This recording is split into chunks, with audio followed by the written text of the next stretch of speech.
All right. Happy Tuesday, everyone, and welcome back to another Learning Tech Talks where we are, you know what, today we are back on the track of exploring the landscape of learning technology while cutting through the fluff. Today's conversation is about the metaverse, one of the most misunderstood terms in the tech space right now, I think. And to navigate this conversation with me, I'm joined by Raja, and he's with SimInsights, which, if you saw from the headline, is a no-code metaverse solution. So we're going to talk a little bit about what that means and how it's making what many have thought to be a unreachable capability quite reachable. But Raj, thanks for joining me today. It's great to be here, Chris. Thank you. Well, so to kick things off, and you know what, I got to say, it's going to be a good conversation when I'm having another conversation with somebody that has a map behind them. We both have maps. I think we're in good company with that. Although yours is a little more globally focused than mine, so I'll give you that. But where are you right now? For those who are joining, where are you located? I'm located in Irvine, California. Okay. All right. So Irvine, is that? I'm trying to think. Where is that abouts in California? Is that by LA? It's about an hour south of LA and about an hour. It's between LA and San Diego, right by the beach. Okay. Oh yeah. So you're the part of California that people think of when they think, oh, that's like a great part of California because it's like sunny and things like that. I had somebody on who was from the Bay Area, and you talk to folks in the San Francisco Bay Area.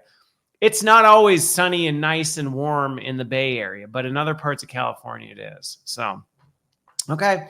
And so let's talk a little bit about your background in this, because obviously you're leading a company that's focused on making immersive tech accessible, but at the same time, and we're going to get into this, not just for hard skills, not just for things like that. And this is going to be kind of a fun one. But where did that start? I mean, how did you end up getting into the space? Yes. So I grew up in India in a small town called Patna. And my memory from being 8, 9, 10 years old is every Sunday I used to watch Star Trek with my friends on a black and white TV. And one of the things in that series was the holodeck, where you could simulate pretty much anything. Oh, yeah. Okay. And we used to talk about that all day, the rest of the day. And so as I grew up, I went into engineering, mechanical engineering. And after I finished my bachelor's, even in engineering school, undergrad, I was working on building a simulation engine. Okay. And I came to US. The plan was to go to. I like how you talk about that so casually. I was working on a simulation. I mean, that's not the kind of thing I was working on in college. We'll just say that. I was a little bit extreme in that sense. Nobody else in my class was. Well, you had childhood visions of the holodeck, so I guess it's appropriate. Yeah, I was really, when I first saw my first computer in college, I was blown away, and it has not stopped. So I came to US. The plan was to go to graduate school and become a professor. But after my master's, I thought I'll join the industry. So I joined a company in Detroit called Altair. It's a public company now, and I spent 10 years. It's one of the leaders in simulation technology, but the focus there is product design. So their customers are all the manufacturing companies: Boeing, GM, Toyota, Porsche, anybody you can think of who makes anything.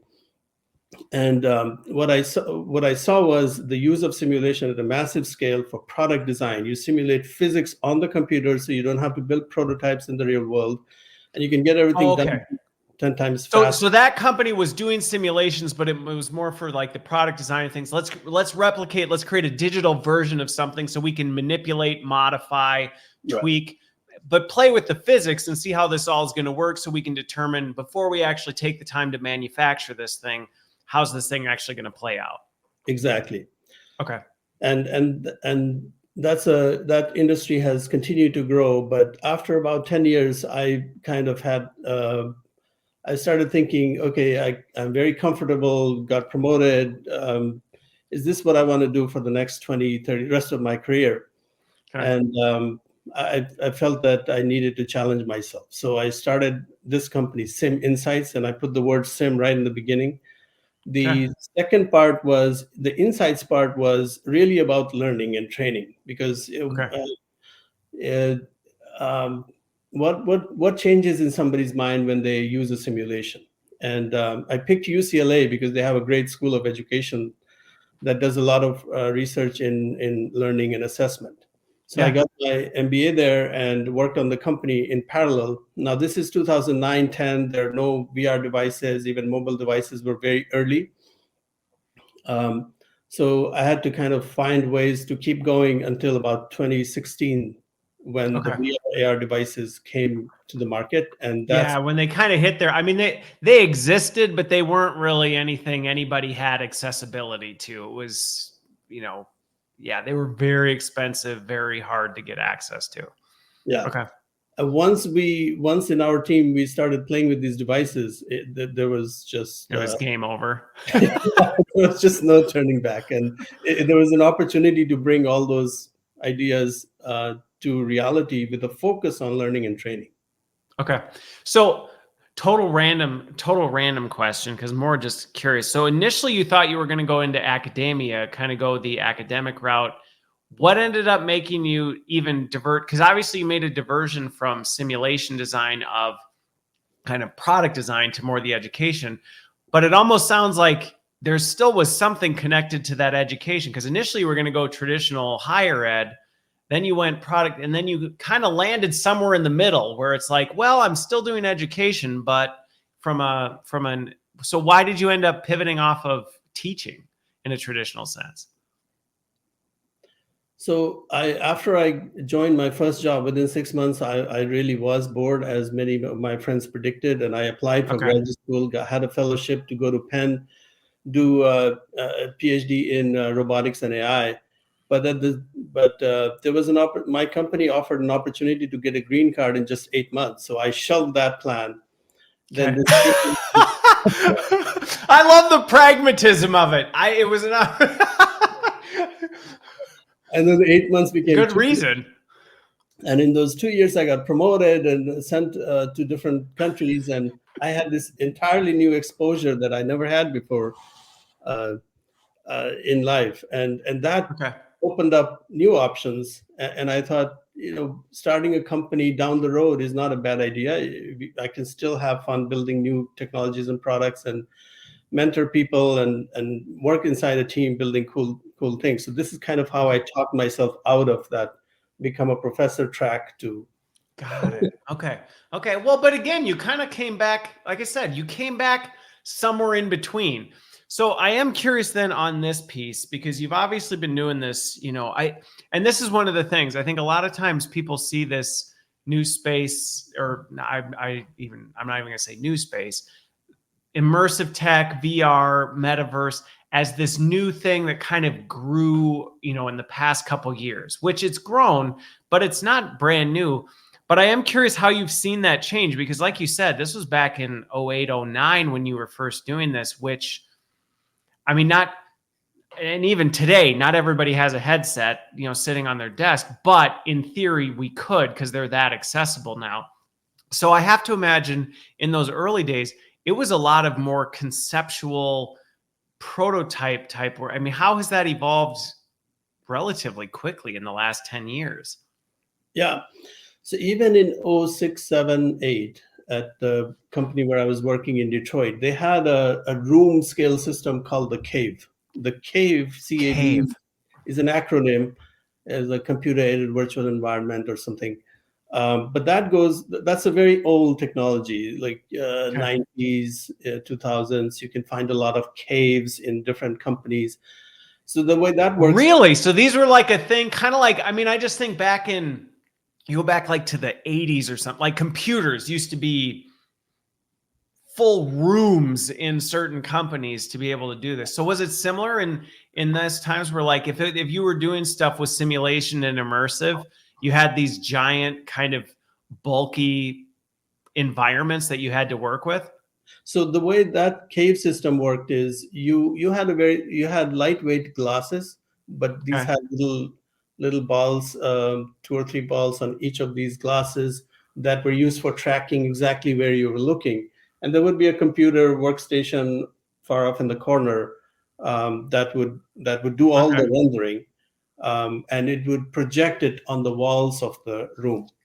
So Okay. it's coming directly inside your eyes, like today. Okay. So instead of the screen actually being on your face, it was actually projecting it, but then the device was just more doing optical kind of tracking so that then it knew what to project on the walls. Yeah. So virtual reality is very old. Even the first prototypes, I think, if you search online in the 60s.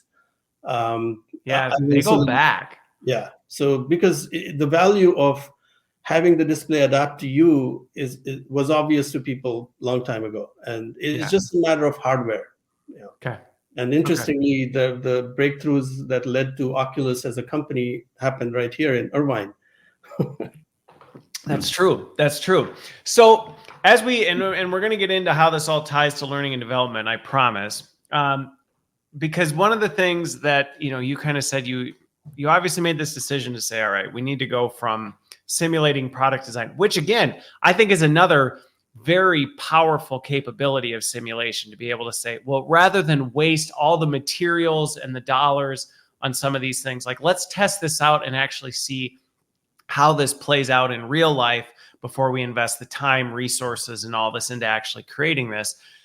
The same is kind of true with learning and development, because it's like, well, why send people through all of the potentially dangerous or time-consuming, resource-intensive things if we can create a simulation, which is why I actually like the name of the company is more focused on sim instead of XR realities or XR learning type of a thing. Because I do think sometimes the VR, AR, it's hard for people to kind of triangulate. So how does that then relate back to learning and development? So where did you get started with this? What were you simulating in the beginning? So what I saw in the previous company was I would walk into a company like a Toyota or something, and I would teach them how to use the software system that I was helping the company build. And I would teach classes all day, all week. And I would, on the way back, tired, I would be reflecting on what did I do all week? And over, like so many countries. And what I realized is that I was back to teaching. So I wanted to first become a professor. Now you wanted to go there, then you wanted to get out, and you realized you were doing the very thing you tried to get away from. Yeah. And so I was doing that. And what were the students or the employees of the companies doing? They were learning. And what were they learning? They were learning how to use the simulation tool to understand how is the car driving? Why is this part braking? And so simulation has always been, from day one, decades and decades ago, it has always been about learning. It's like a fancy microscope that works not on optics, but physics. And you turn it into anything, and you can learn something about that, right? And it can be manufacturing processes, chips, or whatever, bridges, planes, cars. And where I grew up in India to being in the United States with all that the country has to offer, that is one of the most life-changing journeys I have made, right, from A to B. And so I thought, what enabled me to make this leap and so many people cannot make? It's just learning, right? So my interest in working on things that help people learn something is very deep.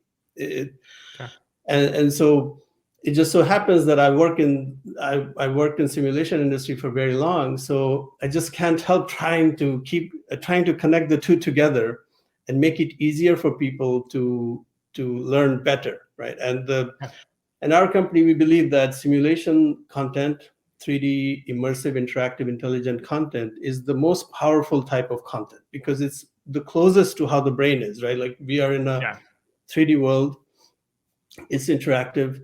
And I think that if we can do a small part in making it easier for the instructional designers and L&D organizations to embrace simulation, first in small ways and then gradually scale it up, that'll be a pretty exciting achievement, contribution from our side. Well, and it's interesting you bring this up, and then I've got a zinger question for you that I'd love your take on. Is you talk about starting small and then scaling it up. And I think one of the things that I've seen, because I've been playing in this space for a while, and even simulation, because simulations, the other thing too for learning and development people is this isn't a new concept. We've been trying to do this since the dawn of time. I mean, we think about role play. I mean, that was a term we use more commonly in L&D. Like, what were you doing? Well, you were trying to simulate something, is essentially what you're trying to do. And so whenever we look at these opportunities for practice and application, it's like, that's what we're talking about, is where do you actually get the chance to practice and simulate what you're doing? But to your point, in some ways, I almost think the digital age, we've lost some of that in our field, because we've become so focused, and I don't think it's a bad thing. Well, I think the over-indexing is, but we've become so focused on creating digital content for consumption that we've in some ways kind of lost our way in, well, right, but we used to, part of when we would design training was, well, we're going to teach you something, we're going to educate you, but then we're actually going to have you do something. We're going to actually make you do something with whatever that is to build the skill and get better at doing it. And I think in the digital age, we kind of moved to this, well, if we have new and different and cool ways of creating content, it only gets you so far. And I think that point of, we almost have to relearn that skill of, well, what is the actual application or the simulation that ties to whatever education we're doing? And you're not going to be able to do that for everything out of the gate. And I think that's what you're getting at. Yeah. Yeah. So I think it was Einstein who said all models are wrong and some models are useful. So so the terminology is that simulation is something that happens at runtime, and modeling is something that you do when you are creating. When you're creating a model of a car that you're going to use to evaluate how it rides, does it ride very rough or comfortable? You spend days trying to think about all the shock absorbers, stiffnesses, and geometries and tire types and stuff. And then you hit the button and let the computer crunch and you look at the result. That part is simulation. First part is modeling.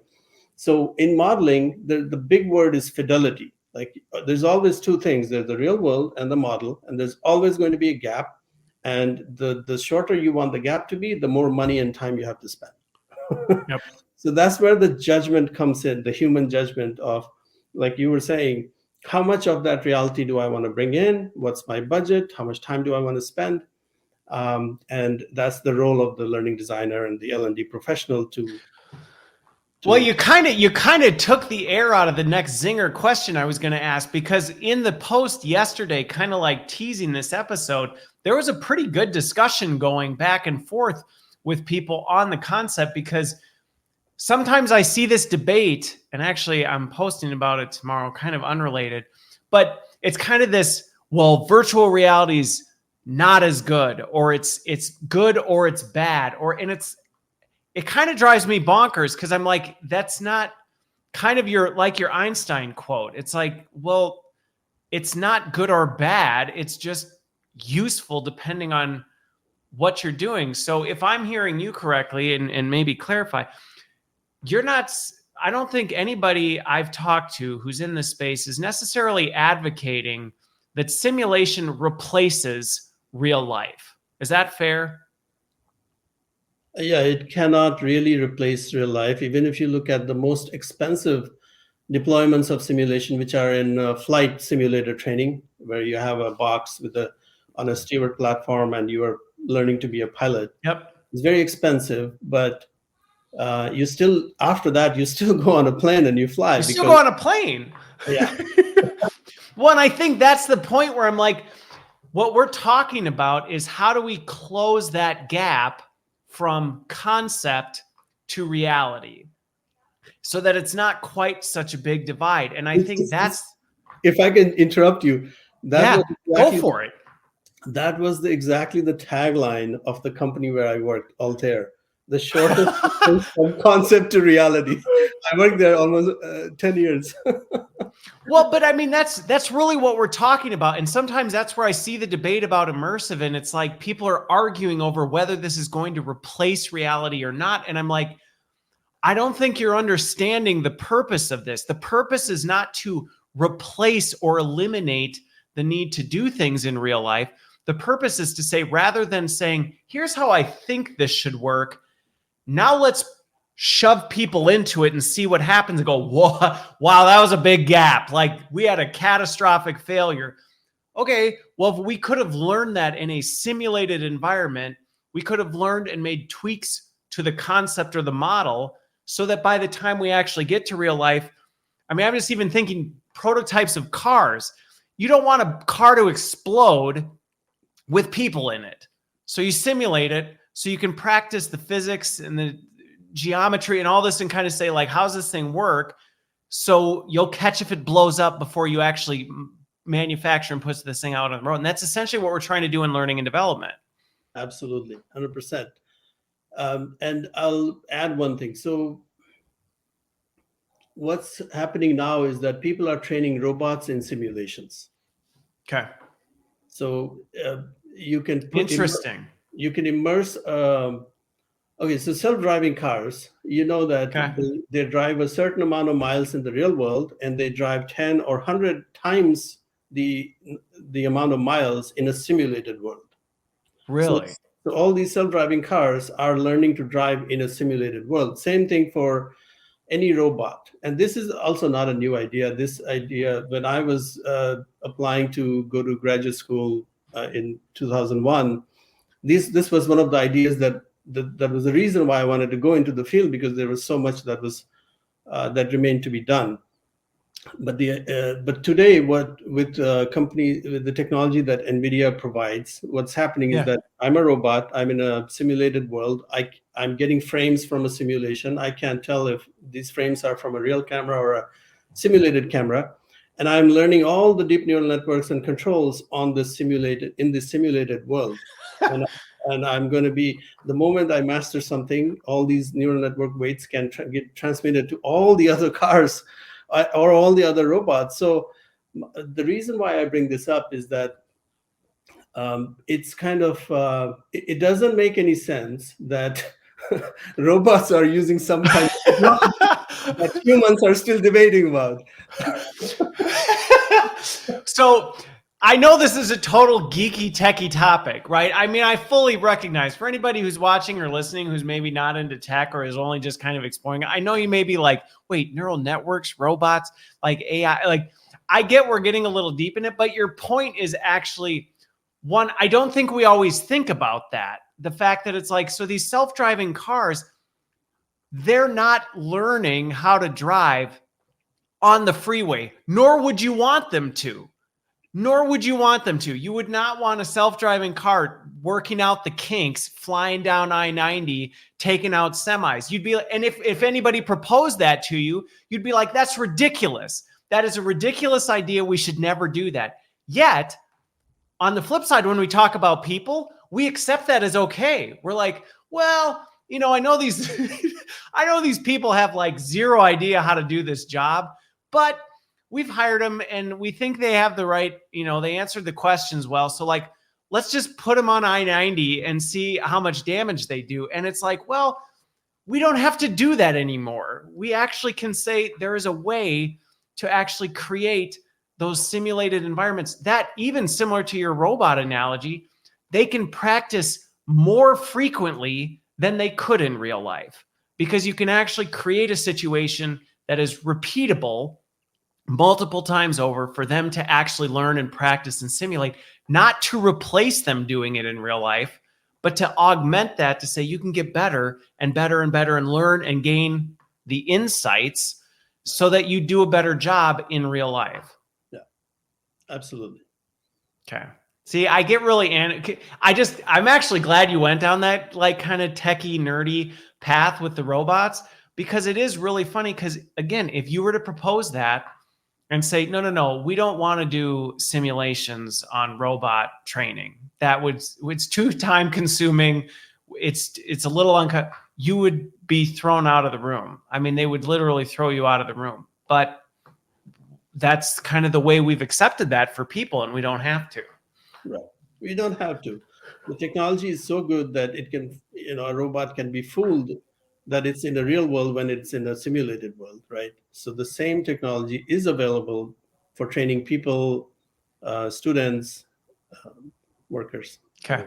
So I want to get into some of the depth of this, but let's flip the coin on this because, like I said, and Eric, I appreciate your, yes, we're not marshmallow fluff, but cutting through the other fluff, because there is, in all areas, not just immersive tech, sometimes marketing gets the best of things, and there's concepts and things, and it can be positioned in a certain way that makes it seem as though this is the silver bullet of everything, and it's not.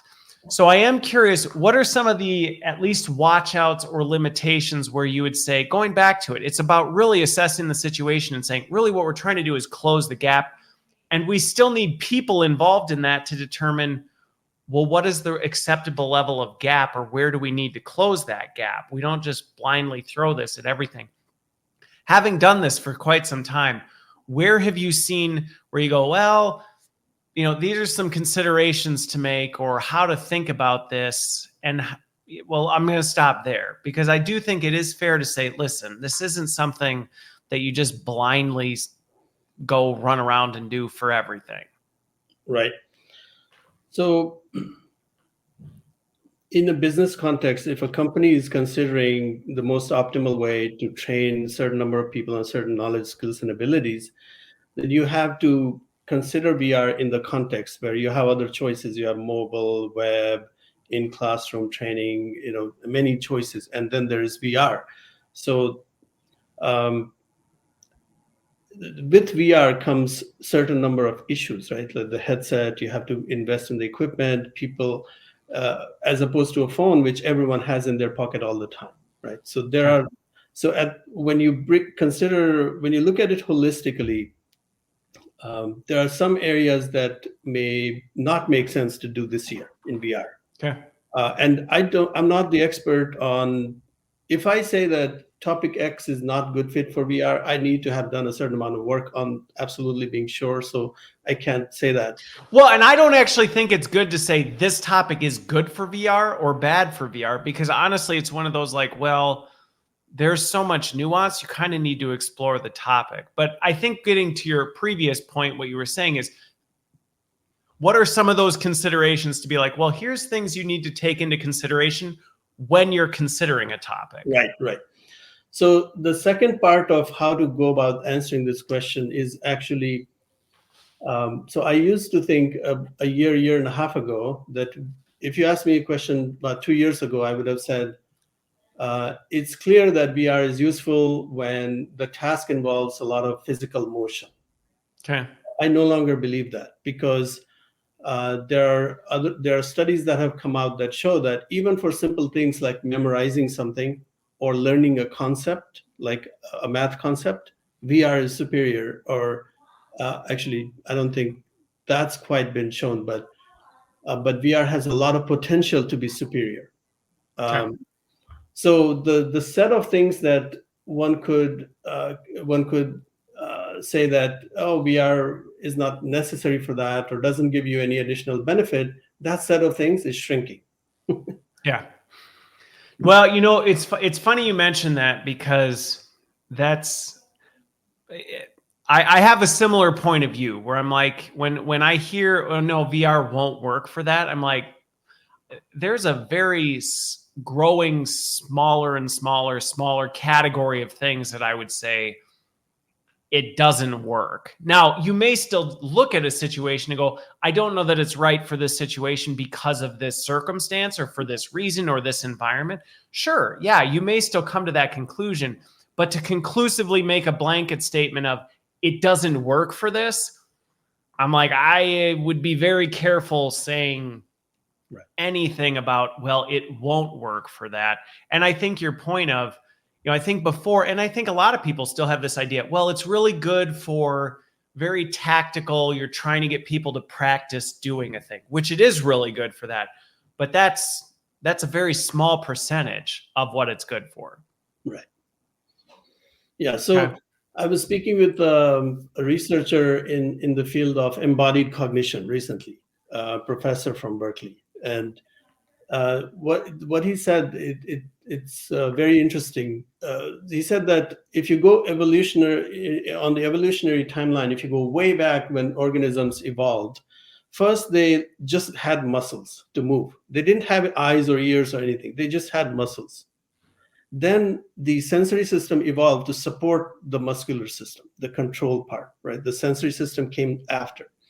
And then when people got into math and science, they didn't grow another part of the brain, the math lobe or anything. They just used the previous sensory and muscular systems to do this higher level thinking, imagination, which is very, very interesting. When I heard that articulation, it made sense to me because I've been reading papers in that field for about 9 months now. And there's a lot of, there's a portion of cognitive science that really believes that human brain is doing a lot of simulations. Okay. And so if you believe in that, then any skill, even if it's solving a math equation, it is actually a multimodal simulation where you have to think kind of with your muscles and your senses and rotate things. That's the natural way for people to learn anything, not just like how to work in a factory, but even solve a math equation. And that's why the set of things is shrinking, and that VR can help with almost everything going forward as we accumulate research evidence. Well, and I think, something you hit on there that we just, again, don't even necessarily always consider. We actually are asking people to simulate, even in very basic things like reflect. Like when we say, reflection we say it all the time. We're like, reflection is a key part of learning. It's like, well, what do you think reflection is? Right. Simulation. We're asking them to reflect and think through and process with your brain. How would you do this? All we're looking at doing with this technology is saying, what if we could amp that up and say, well, now instead of just imagining in your head, what if we could actually have you play that out? Going back to your point of this multimodality of don't just think about it, do it. Actually do it and have that environmental situation help support that reflection. Right. Okay. So with this one, the other one though that I think I do want to spend a little time talking on, because I think, you brought up this point where even some of the more basic things, when you look at immersive tech, and I'm going to stick with the hardware stuff, because I do think when you actually get in, while I understand there's a need to say, hey, what if you could do VR without the headset and you could do it on a phone or a desktop? It works. I think you do lose some of its efficacy in the fact that it's like, well, you lose the immersive factor to some degree, which I know I've had VR people on the show before. Some people get really intense about it. And they're like, that's not VR. I'm like, I get what you're saying. But with that whole piece, even the focus that comes from being in a VR headset has to contribute in some ways to people's ability to actually store that memory and actually be able to simulate better. Even just the sheer fact that it's like, I'm taking away distractions of other things. Is that part of what you're also trying to do by replicating that environment? Yeah, I've heard that view many times, especially from teachers who work with distracted students all the time, and they love the idea of taking away all the peripheral distractions and focus people on a task, because that is definitely, and all of us can relate to that from our experience. That when we were focused was when we learned some concept, and we were just kind of listening to distractions. We didn't. There's one study that comes to mind that did the comparison, same thing on PC and VR, and they found that VR outcomes for recall were much higher, significantly higher in VR. So, and then there's another study that came out of MIT, which also found a similar effect. And what they wrote in the explanation why is that when you move your head to look at information, that has something to do with how that information gets encoded and how it's recalled, because you are engaging. And there's somebody else shared with me that there are studies that show that the more of your senses are involved in that experience, the longer you're going to retain it. I haven't read that paper myself. But I think it's all of the above. It's the focus, it's the multimodality, multisensory, sensory motor, Yeah. all of these things are coming together. Well, and again, I think to your point, it makes sense, right? That the more active, Right. the more active you are in the learning, whatever that activity is, the more likely it is to stick, the more likely it is to actually transfer over because you're actually actively engaged versus if you're passively kind of have something in the background while you're half, I mean, Right. the people, we've seen all the things about can you actually multitask or not? No, actually, your brain's just switching super fast in between activities. So the more you can reduce those switching back and forth and engage other parts, it works better. But I think so here's this one, because just even from your website, you talk about this a little bit. I have been in conversations with folks about the whole, well, isn't this just for hard skills? For hard skills, technical or manufacturing, safety, things like that. And there's growing conversations about its use in soft skills or power skills, human skills, things like that. Share with me a little bit about how that journey is evolving, because I will say back in early days of VR, that was an area that I was like, it's not necessarily the greatest in that area because it is very tactical in nature. That, in my opinion, is changing significantly. Yeah. So I've seen a number of claims by other companies that soft skills training in VR has delivered the outcome in terms of people feeling more confident and so on. There is some work that we ourselves have done with a healthcare company where we use conversational AI. The experience was ready to be delivered in Oculus Quest, but the client couldn't buy so many Quests, so we ended up delivering it on the through the browser. So it's not truly a VR in a strict sense. But this is this like responsive design where it's like, well, it's designed to be done in a headset, can be, but if not, you can also deliver it through a browser. Right.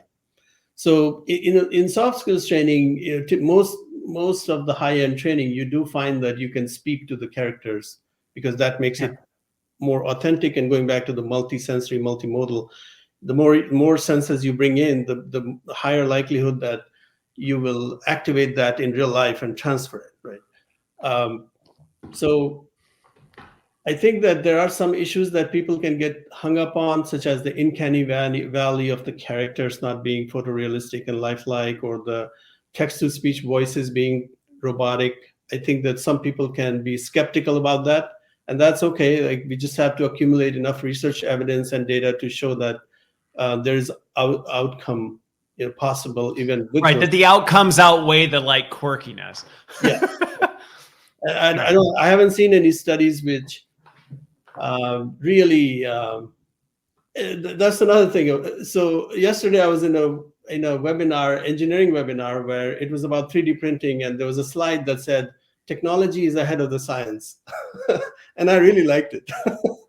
And as an engineer, there have been so many occasions where, back in grad school, we could prove a theorem. And then when I went into industry, there are so many examples where the software just works, but there's no theorem proven that says that it should work. It's like, it's hundreds of times. No, I agree. And I think that's one of the things with the pace of technology that has made it very difficult, is that it's one of these things where it's accelerated so fast. And I think immersive tech is one of them, where it's like, we have accelerated to the point where we can replicate things and allow people to practice and do things faster than the science could ever catch up to. Well, I mean, in terms of exactly how effective is this, or where do you use it, where do you not, like, it just it hasn't been able to keep up, nor probably will it, with the pace at which it's changing. Yeah. It's very expensive to do proper scientific studies that you can submit in an academic journal. It takes a long time. Just the IRB process can bog you down for months. And we are doing some of those studies actually with some of our partners. So I know from experience. But to your question about what do I think about soft skills and power skills, I really think that VR has a lot to offer. And if we do these randomized controlled trials, we'll find that there is definitely ROI. And and there's definitely going to be advantage over other when you balance cancel out the other things like Yeah. yeah.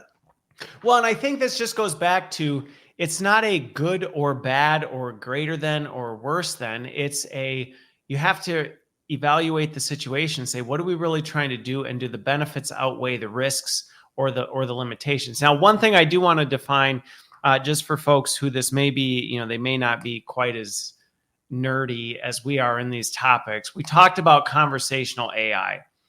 How do you define what? I mean, it sounds pretty straightforward, conversational AI, but how would you define that? Like if you were to define it from a technical standpoint?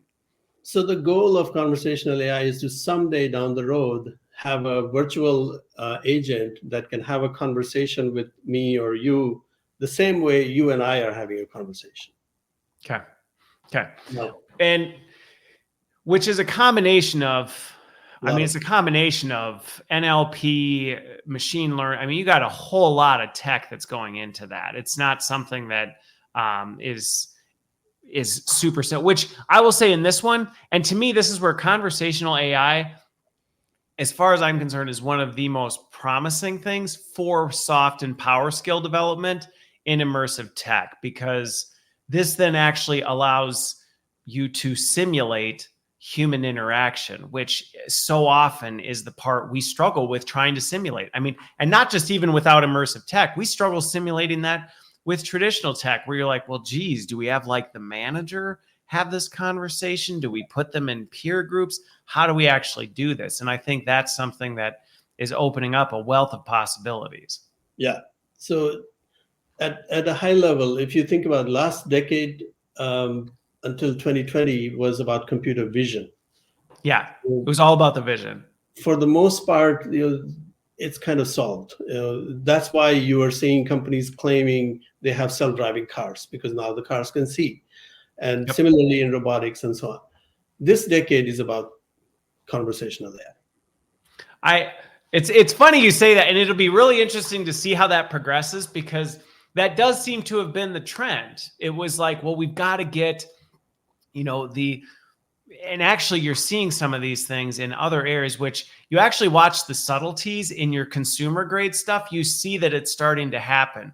Over the last decade, it was all about, and I even see, the CAPTCHA things where it's like, click the number of stoplights. It was all about training machines to visually recognize things and get really good at identifying the visual side of things, which we've come a long way now. And I've had a few of these voice captures and these things that it's trying to do, because it's trying to better naturalize human language and interaction and how that kind of stuff happens, which I got to say, for anybody who's trying to understand, like, how would you even, evaluate or go look at Otter AI or something like that. That's just a basic, it joins your Zoom meeting and transcribes your meeting and sends you meeting highlights. Like, this is just an example of the foundation of what's happening in the language space, which I think is going to be fascinating to watch over the next 10 years. Yeah, totally. Okay. So let's talk a little bit about how this actually works from an L&D standpoint, because I don't want to, miss that piece, because part of what you're doing is making this accessible, which that has been historically a limitation for folks, because maybe you're an L&D team and you went, we don't have Unity designers, or we don't have access to these VR environments where we can go create this stuff, nor do we even have the skills or the appetite to try and build those skills.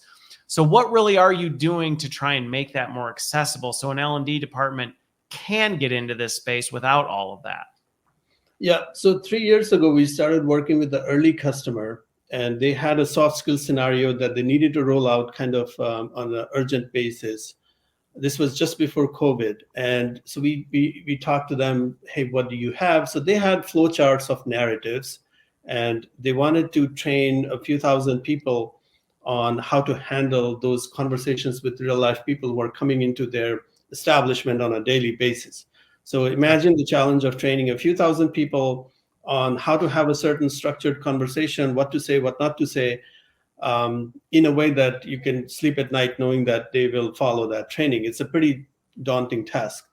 Yeah. And so what we realized is that if we are going to build a system that's easy to use, we got to keep the interface simple as a flowchart, because flowcharts, nobody has trouble understanding flowcharts for dialogue-based scenarios, right? Even if you implement those. Yeah. So that's what we have. It's kind of an XYZ, like decision happens, this happens, you just kind of go through it. So so we have created an interface like that where you lay out your conversation. And now how typically each conversational AI system has 3 modules at least. One, as you were saying, the transcribe module, that's called automated speech recognition, or ASR. So ASR will take the sound waves and convert it into text. Then that text goes into the second module, which is called the natural language understanding module. So that's where the NLP kind of processing happens, which makes sense of what is Chris really asking? It takes it from just terms and words to actually what is being said. Right, some intent. And then the third piece is that intent then gets handled and some response comes out. And the third piece is text to speech, which converts some kind of text into sound waves that you hear. So in our interface, we enable the authors to go and lay out the conversation, select the voices for the characters, male voice, female voice, British accent, Indian accent, whatever, and that's it. And take all the heavy lifting of conversational AI and NLP away from them and enable them to capture the scenarios that they are thinking about and then deploy it and get the data back. That's very important, because even though the systems are very accurate today, they are far from perfect. So there will be some error, like if the author intended this, now the system is understanding it as something different. So, but we bring all the data back so that as you roll it out to batches of people, your system accuracy is going up and up and up. And your scenario is getting more and more powerful, more and more general. It's confusing things less. And so we have gone through that process with multiple customers and baked all of that into the product. So with that, because I'm kind of curious about this, because this is one of the things that I do think ties to some of the skill sets. Because again, kind of understanding the flow chart of, we're kind of breaking down a soft skills situation where you're like, we want to simulate a conversation. Something's about to happen. From a design standpoint, there's a fair amount of effort that goes into, we need to first isolate what is this situation. Because I'm guessing when you're talking about some of these situations, this isn't like, we're going to simulate your 8-hour day type of a thing. We're talking about like, what is a situation that we know repeatably happens that we want to simulate, correct? Yes, absolutely. Okay, so part of it is actually getting down to what is the actual, again, if you're thinking in terms of learning and development, maybe we've done some, educational type stuff and we're saying, here's what we've taught you, but here's the situation we want you to apply it to. You need to get somewhat guarded in what that is so that it doesn't go off the rails. But then you actually even have to, from what I'm understanding, take it a step further. You kind of need to deconstruct that conversation and almost kind of anticipate. I mean, how predictive do you need to get in terms of how will this conversation go? So when you're talking about the flow chart, how granular do you have to get in breaking that down? So the aspect that's important from an experiential point of view is that, again, the practice. What you want to do is, and they give your employees an opportunity to practice and get feedback, right? Now, so to that end, you want to have a clear idea of what is the situation you want to put your employees into. It's an easy example is let's say a receptionist, I'm manning the receptionist desk. People are coming all day long. And how do I treat them? How do I handle their questions, right? So if this was the goal, you can see you've narrowed it down quite a bit, and you can send different types of virtual humans and they can throw different kinds of questions at me, and you can score me on how I'm doing, give me feedback. And after a little bit of that, I feel like, okay, I'm ready. And the conversational scenarios are on a spectrum from easy to very difficult. Like a sales situation is very difficult. because you have to control the conversation and take it to all sorts of places. And answering questions is not that hard, right? And things fall somewhere. Yeah, if it's basic questions, we're just trying to get you, hey, I pose you with this question. Did you answer it correctly or incorrectly? That's going to be very different than we're going to have, like you said, a sales conversation. By the end of this, you should have convinced me to accomplish X, Y, Z. How that conversation goes, we may not necessarily, I mean, it's going to have to be a little more fluid. Yeah. And that can also be done. It just takes more effort, meaning that you Okay. can spend more time anticipating all these branches. And so the software gives the tools to the content creator. And then the important thing is to also keep in mind that data has an important role to play, because NLP systems are not perfect.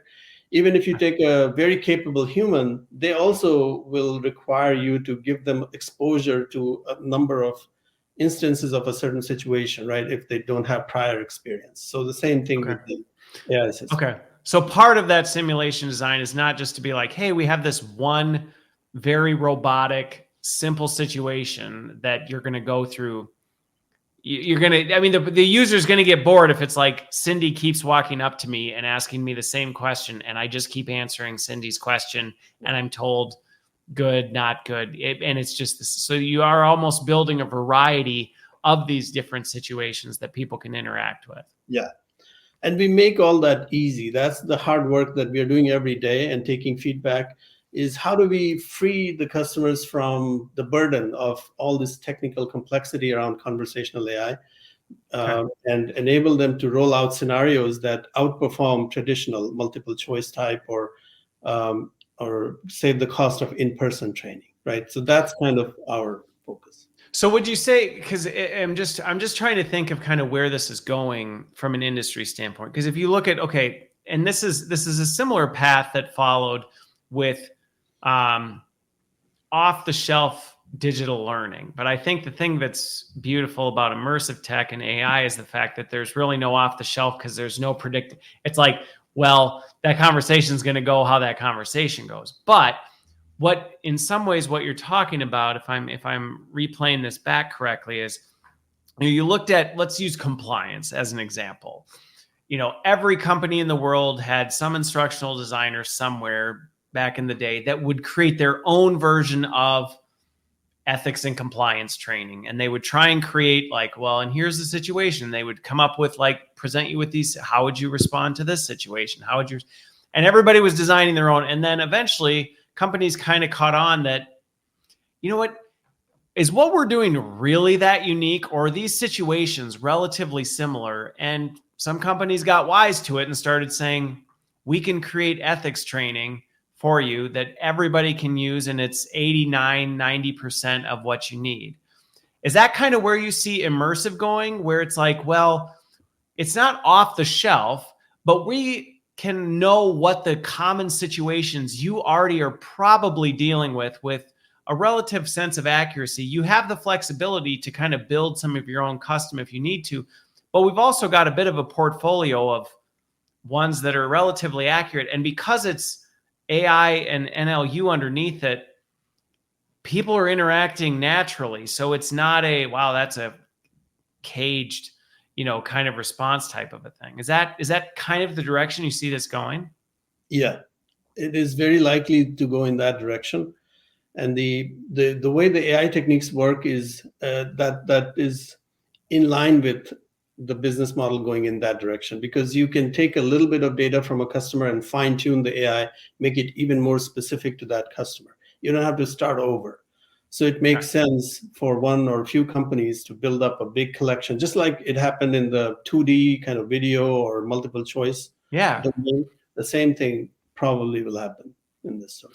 Well, and I think that's an opportunity, when I look at because this was one of the barriers to VR for a long time. It was very expensive. It was very time intensive. And the shelf life, a lot of times, wasn't super long, because like the hardware would be out of date, or the technology would change so much, you kind of lost it. And so I do think there was good reason why in our industry we kind of held on getting too immersed in it, because it was like, well, I don't, we can't do this. But now that companies kind of in the middle can say, well, we can build and scale all of this stuff, we almost can kind of leapfrog what we did with digital content and not go through that awkward tween phase where it's like, well, we can kind of build our own custom VR if we need to. It's not going to be really that great. It's going to be behind. It's going to cost way too much, and almost just skip to things like what you're trying to do, which is, well, we can kind of get some partially prefab stuff to help make this happen faster. Right. Okay. Last question for you, and then we'll wrap up because we're running out of time here.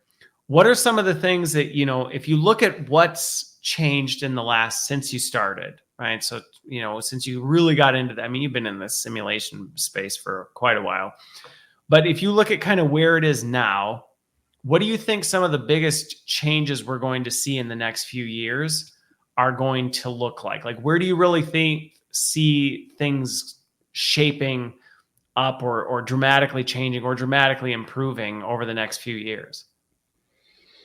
It's very exciting to think about that. You have headsets getting better, price performance wise. Big companies are investing huge amounts of money. Okay.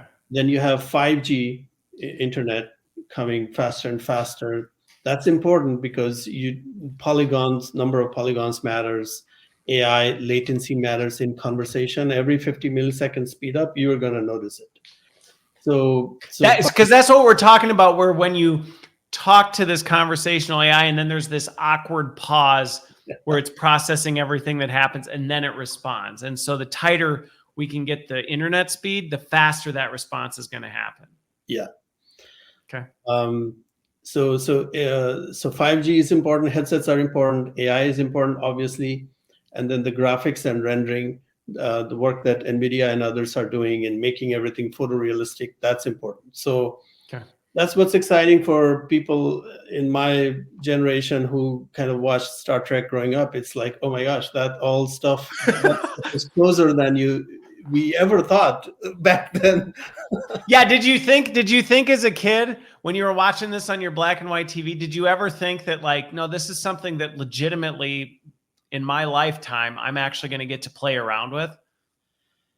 I can't remember what I thought, to be very honest, but as I grew and went into engineering, I'm always, among my friends and peers, I'm the impatient one. I'm like, why? Welcome to the club. Okay.